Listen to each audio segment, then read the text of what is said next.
So that's an example where a neuromarketing technique got beyond what people are saying and hopefully to a better understanding of what people are actually feeling.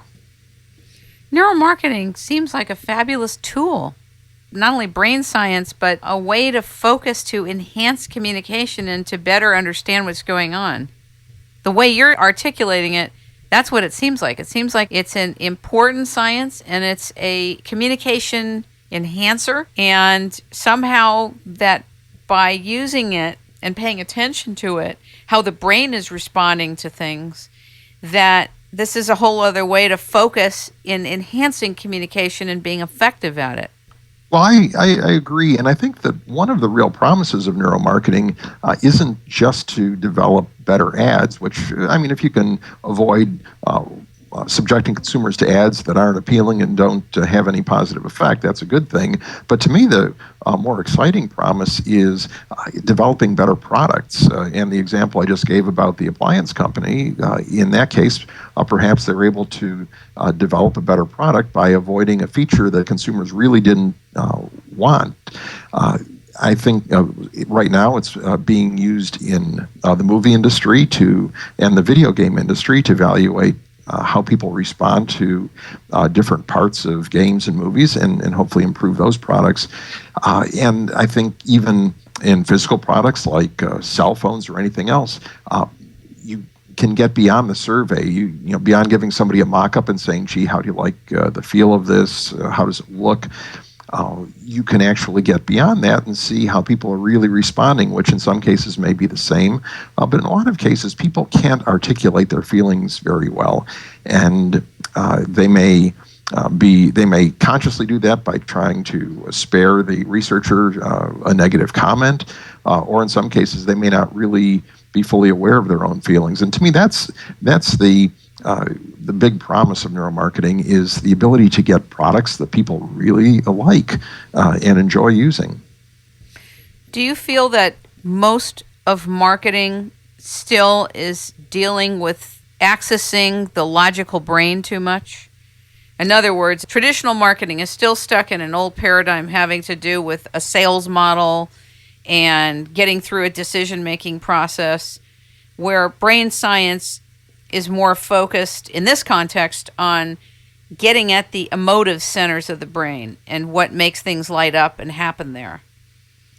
I'd say it's a mix. I think if you look at many large advertisers, for instance, big soft drink companies, beer companies, and so on, they're definitely trying to appeal to the emotional side of the brain.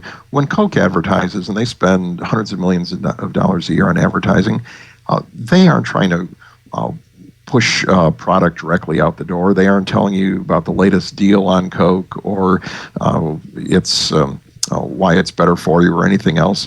Virtually all of their advertising is branding, and most of that is emotional in nature. So I think that there are certainly a lot of advertisers that have known about the power of an emotional appeal for years and have been doing it even long before neuromarketing. And the neuromarketing tools are just a few more arrows in their quiver as far as trying to come up with ads that really work, where they can get beyond just trying to gauge or ask people if they like the ad and how it made them feel. Now they can get a better window on that. But I think there are certainly a lot of advertisers who are still sort of stuck in the features and benefits type analysis that may be important information, but perhaps shouldn't be the lead information if you're trying to sell somebody on something. What are your days like with neurosciencemarketing.com? Are you doing speaking engagements? Are you training people? Actually, I do a mix of things, and as far as neuromarketing goes, my main activities there are indeed writing the blog itself that can occasionally be kind of time-consuming to find stuff that's really good and interesting for my readers, and then to present that in a way that's accessible and hopefully they find interesting.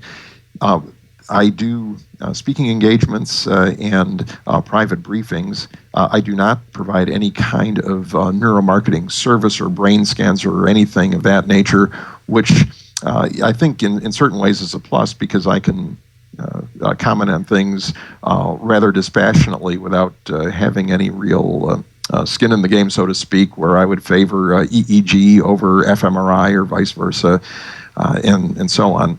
And I do a lot of things that are unrelated to neuromarketing per se. I do a lot of digital marketing type of activities, which are search engine work, basically helping build website traffic. And I find that there are a lot of overlaps between those two areas, and I try and apply often, whenever I can, apply neuromarketing principles to web design practices and so on. But it's all of one piece, really.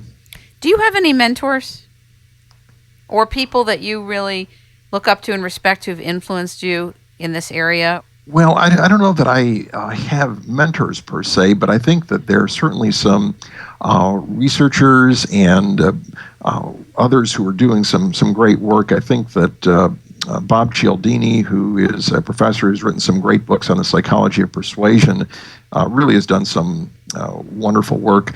I think that Dan Ariely, another professor, has done fascinating behavioral research with very, very simple topics. I mean, on the one hand, you've got these folks with million-dollar machines, and a lot of Ariely's work is just seemingly so simple, where he and a few students go into a bar and see how patrons respond to different offers, for example, and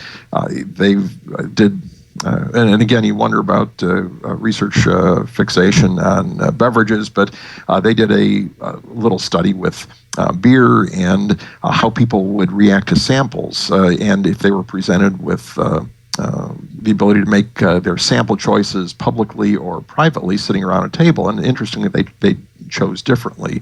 So very simple stuff. I think if you look at the higher tech end of the spectrum, the work being done by people like Professor Lowenstein at Carnegie Mellon University is really, and also Marcel Just there, really, really fascinating cutting-edge work. And I just am constantly fascinated by the things that they're coming out with that use primarily fMRI technology there to see what's going on inside people's brains.